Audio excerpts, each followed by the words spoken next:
Did something sticky or nasty melt on your iron? Not even a problem. Turn your iron to high and let it warm up. While it's heating, grab some wax paper or newspaper and sprinkle a generous amount of salt onto the surface. Now move the hot iron in a back and forth motion for about 1 minute. The salt will grab the residue and clump it up onto the paper. When you're done, you'll have a squeaky clean sole plate. Oops! Did you accidentally drop an egg on the floor or table? Cleaning up a wet egg can be a pain and take tons of paper towels to get it all, but no longer is that the case. Sprinkle a healthy dose of salt on the spill and let it sit for about 10 to 15 minutes. The salt will work as a coagulant and let you brush that eggy mess right into a bag. How exciting! Now, one of the worst things that can happen while cooking is a grease fire, but if you have some salt on hand, you can easily avoid calling the fire department. Grab your salt and pour it directly onto the flames. It'll cut off the flow of oxygen that's working as a catalyst and smother that flame. Did you walk away from the stove for a minute and come back to some nasty burnt food? The caked on grease and food particles can be a real pain to get off the pan. Here's an easy way to do it without much effort. Cover the inside of the pan with a nice layer of salt and then add a little bit of water. The salt-water mixture will slowly lift off all the grease and food particulate from the pan's surface. After about 10 minutes,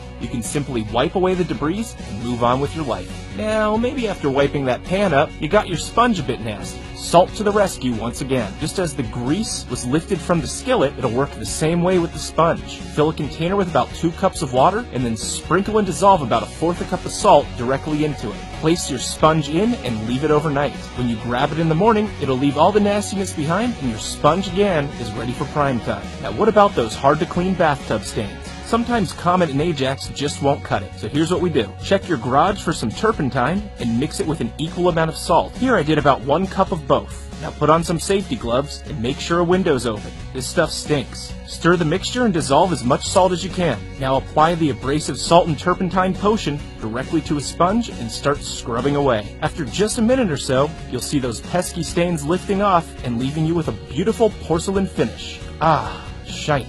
Alright, finally, let's talk about that disgusting hair clog you found in the tub. First, clear all you can with your hands. And now let's make some natural Drano. Measure out 1/4 cup of baking soda and 1/4 cup of salt. Shake it up a bit and pour it directly into the open drain. Now get yourself about 1/2 cup of white vinegar and pour it down as well. The reaction will foam up and start eating away at that clog, but you're gonna let this sit for about 15 minutes so it can do its full job. While you wait, boil up a pot of water, pour it directly down the drain, clear out any remaining powder. Boosh! No more